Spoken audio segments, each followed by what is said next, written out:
Welcome also to Tom Slater, who joins me today, editor at Spiked Online. Good morning to you. Morning, Julia. Thank you very much indeed for joining us. Now, I want to get you onto the biggest really dividing line in Britain today, and that is whether or not you are Team Amanda Abingdon or Team Giovanni. And this at Venice, which of course is the strictly bullying report. No, not really. We will get on that, by the way. Team Gio all the way, in case you're asking. We will talk about that later. Also, Philip Schofield, who apparently has blamed everyone but himself and his own actions for his departure from ITV. Let's talk about the important stuff. Let's talk about what is going on in the Middle East. There will always be people who say, why is this relevant? Why don't we talk about stuff going on here at home? But of course it does have an impact on what goes on at home. And of course on Saturday we're going to have one of our regular fortnightly marches, which I very much was of the view they were pro-Palestinian marches at the beginning. Nah, they're just pro-Hamas, pro-Hezbollah marches now on Saturday. On Sunday we will be seeing the beginnings of the commemorations of the October the 7th massacre, which is, of course, that anniversary is on Monday, but with many memorials taking place that day. There are going to be marches and vigils and moments to remember that just horrific massacre. This is all tied in. This has impacted American politics, it's impacting the American election, it's impacting us here in Britain. When the IDF say, yes, they've launched a ground invasion, but it's going to be limited, localised and targeted. The question I'm asking our audience today is, what is your reaction to that? So before I get Tom to answer, I'll tell you the way to get in touch. You can give us a call 0344 499 1000. You can text on 87222. You get in touch on X at talkTV. Calls are charged at the national rate. Text costs £1 standard network rate message. You can leave a message on our YouTube page as well for free, and we'll have a look at those. But Tom, does that, there is a lot of people saying like, this is very different from what happened with Hamas and Gaza. Hezbollah is a huge fighting force, very close to Iran, obviously funded by Iran. This is an invasion of another country. If it's okay, is it okay because it's limited, localised and targeted? What's your reaction? Well, I think what's clear is that there was always going to be some kind of reaction from the IDF, from Israel, since October the 8th, which is when Hezbollah started shelling northern Israel in solidarity with the pogromists of Hamas. Which is nice of them, isn't it? Very brotherly. Exactly. Incredible. And there is no country, no sovereign nation with the capacity to defend itself that would allow this to happen. If there was a particularly vociferous set of Scottish nationalists who were shelling Carlisle from the Scottish borders, I wouldn't expect the British state to do nothing about that. Of course, there is always the danger that Israel will become sort of bogged down in southern Lebanon, as they were from the mid-80s till 2000.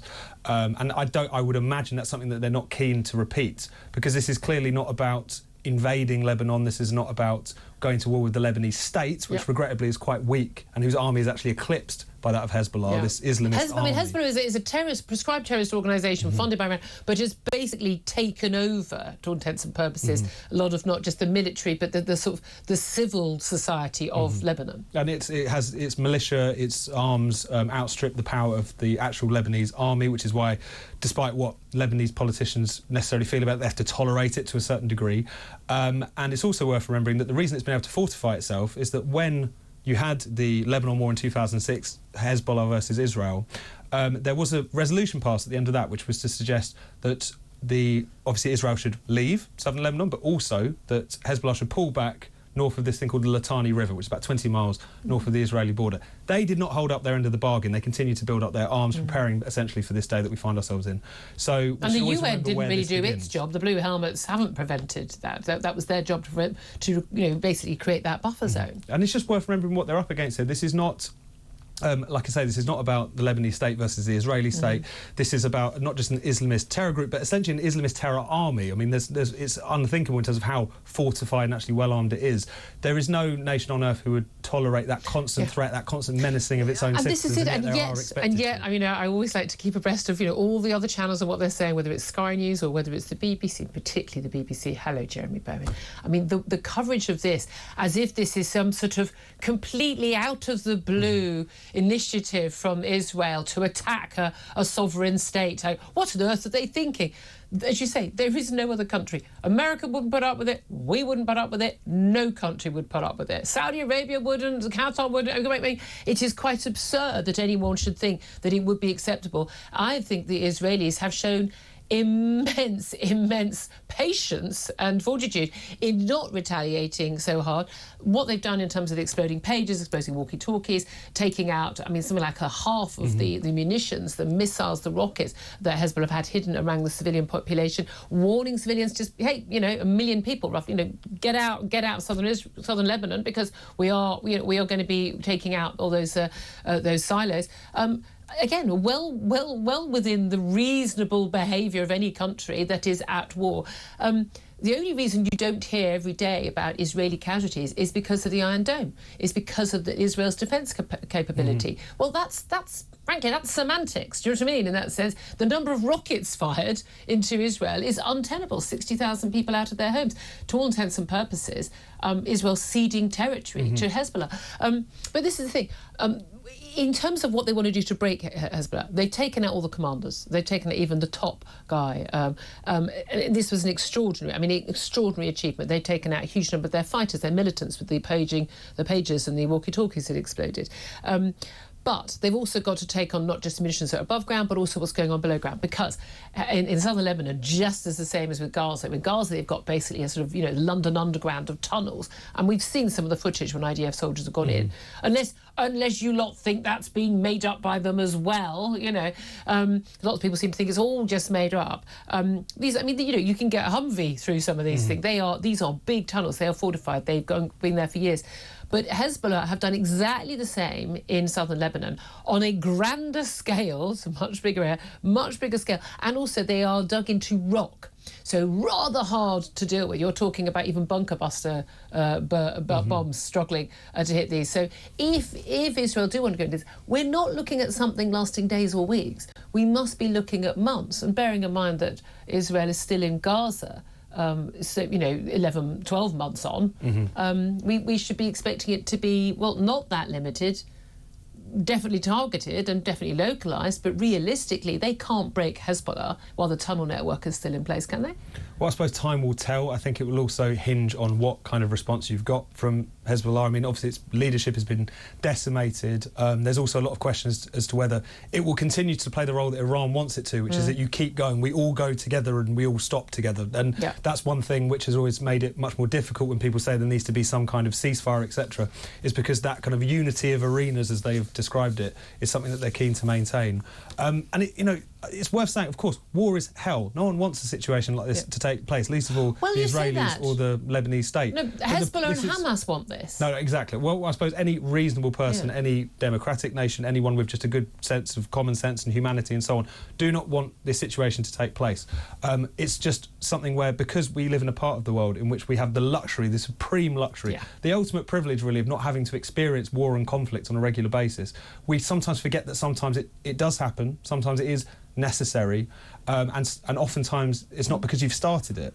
All of those categories apply in relation to this conflict that everyone seems to have forgotten. Yeah, and the thing I find fascinating is how many people we had someone on the phone yesterday saying, you don't end wars with wars. You don't use force to end to stop force. Yeah, you do. Violence is absolutely the appropriate measure to use against violence. The idea that if Israel never did anything and just sat there, just stayed where they were, never ever firing back, that all the militants will suddenly go, oh, do you know what? They're not so bad. No, this is an existential battle. Hezbollah and Hamas, funded by Iran, these organisations, the people who are part of this, and large number of the people, millions who support them, genuinely believe, as do many Arab Muslims in the Middle East, that the Israelis are subhuman, but also yet superhuman. That weird thing that anti-Semitism has as almost the double racism of both beneath you and above you sort of thing, that all powerful and yet somehow subhuman. They genuinely believe they have the Israeli state has no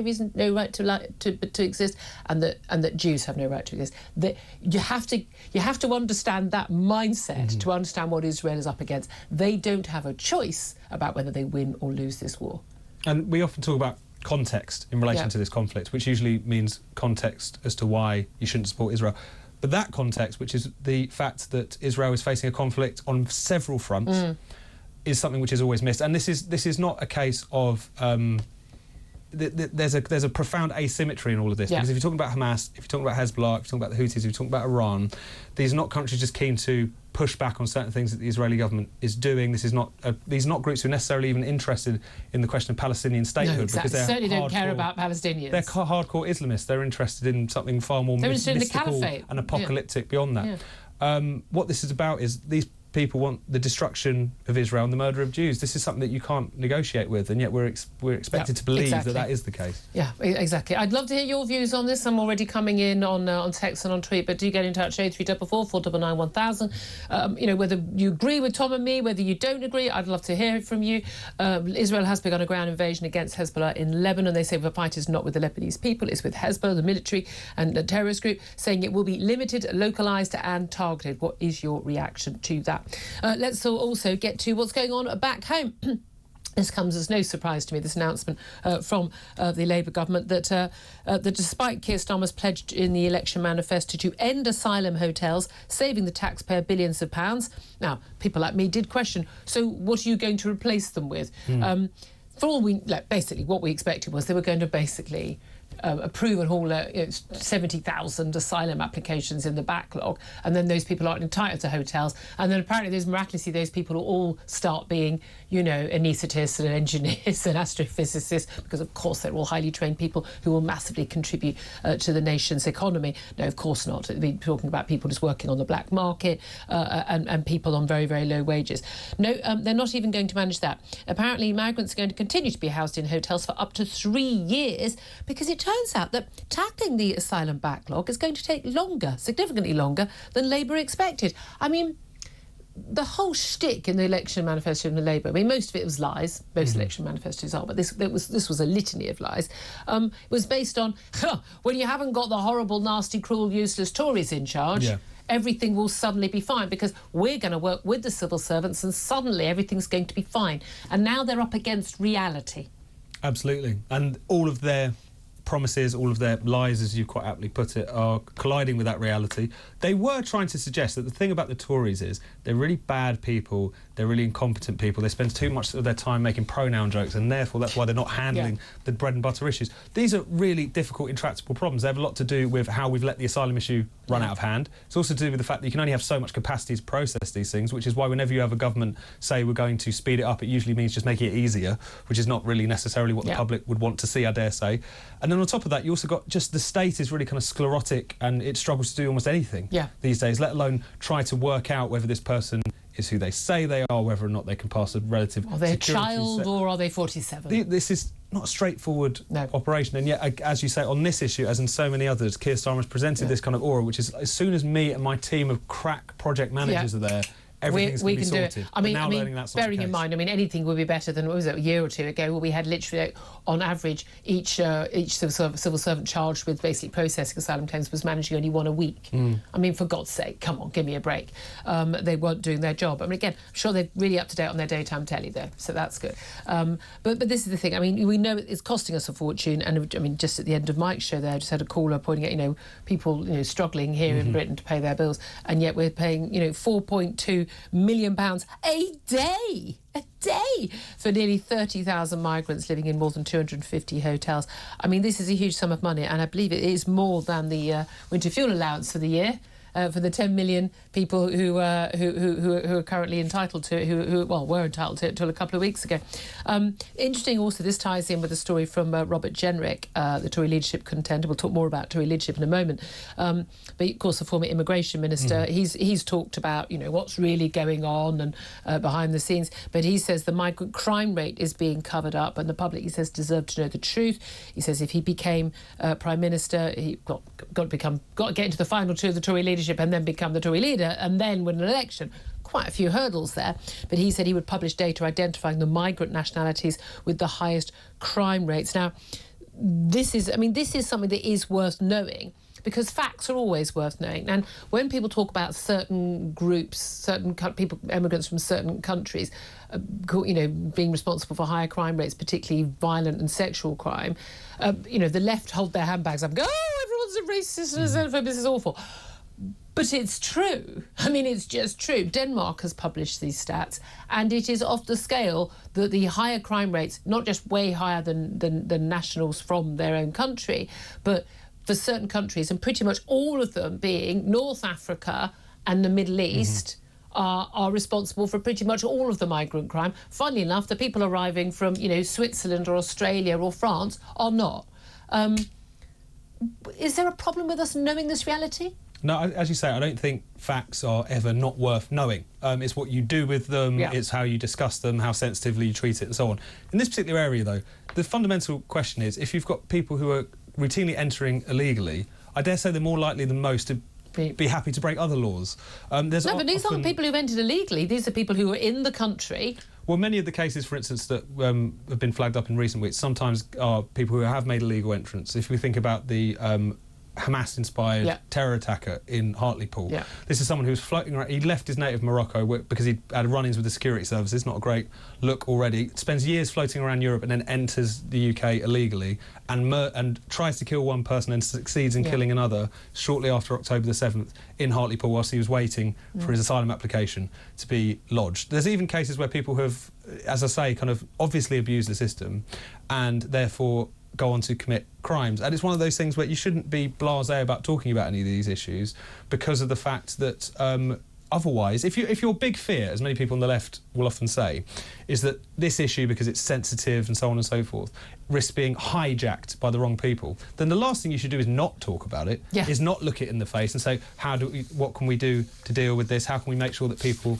aren't breaking the laws? How can we make sure that people, when they do break the laws, are dealt with effectively and aren't allowed to stay in the country? But again, it's very, very simple to me. You break the laws. It's more than a speeding ticket. Bye-bye, thanks very much. I don't care if you're married to someone here. I don't care if you've got kids here. Tough. You don't have the same rights as someone who was born here. We're stuck with our wrong-uns. We can't get rid of them.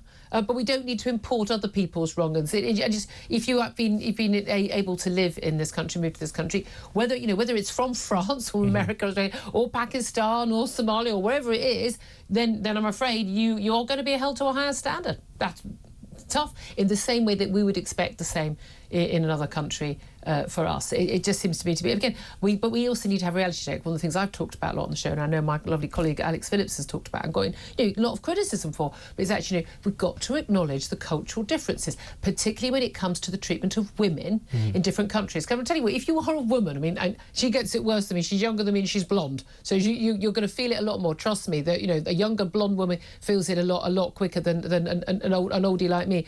How differently you are treated when you go to different countries. I've travelled a lot around the world, and there are certain countries I am much more aware of about having to protect myself, even down to the extent of, before I was married, wearing a wedding ring so that and barricading my hotel door because it was that dangerous in a nice hotel, simply because, well, you're a single woman, you're up for it, So, I mean, that is not an attitude I felt in certain Western countries. So I do think that is something that we do need to address in terms of, the attitudes. And everyone's saying, oh, no, don't say it. It's like, well, women are experiencing it in real life, and it's got nothing to do with the colour of anyone's skin. It's to do with the cultures that people grow up in, the norms and expectations they have of what women should be like, behave like, their rights, how they should dress, their availability to a man sexually, etc. And all the, the Keir Starmers as well can ignore all this stuff as much as they want, but the reality is playing out on our streets every single day. And it's perverse. Are we going to suggest that the harassment of women we're less keen to deal with it, less keen to talk about it, depending on who is the perpetrator? It's a perverse way of looking at it. How about a colourblind approach to these things? If someone is doing that, we can talk later about why this might be the case, but it should be dealt with, it should be discussed openly, and shouldn't be tolerated. I'm going to take a break very soon, but I do want to just get to the Tory leadership race. Robert Jenrick has closed that gap in the polls. It would appear it's very difficult. You've got only a certain number of Tory members who are able to vote, and we don't even know exactly how many there are in the 20, probably under 100,000. But there's a recent poll that has suggested that Kemi Badenoch's big lead among Tory members, who'll get the final say on the final two candidates who are going to be decided next week, I think it's votes Wednesday and Thursday next week, suggests that he's now only 4 points behind her. He was 18 points, I think, behind her previously. It looks like it's very, very close. But Kemi Badenoch would beat Jenrick in a straight fight, but Jenrick would beat Cleverly in a straight fight, etc. It is... It's almost, I know this is my blink, it's almost getting interesting. Which it hasn't been for so far. And this would really torpedo the Team Kemi argument, which was, don't do any chicanery Tory MPs in that round before it goes to the members, because I'm so emphatically the members' choice that you would be depriving them of a vote. So the more that gap closes, the more difficult it is for them to land that argument. It's going to be really interesting to watch. I think. Thank you very much. We're going to be hearing actually from two more of the candidates. I think is it Tom Tugendhat and Robert Jenrick this afternoon, I believe, from 2 o'clock at the Three Party Conference. We won't be taking it live because again we like it too much. Those are the rules. Anyway, let's go to a quick break. Then we're going to go to your calls and your messages coming in about Israel beginning a ground invasion against Hezbollah. They say it will be limited, localised and targeted. It's not a fight against the Lebanese people, it's about Hezbollah. I want to know your reaction. 0344 499 1000 is the number to call. I also need to talk about the Strictly bullying probe, which I'm sure Tom is completely honed up on. Are you team Amanda or team Gio? This is Talk.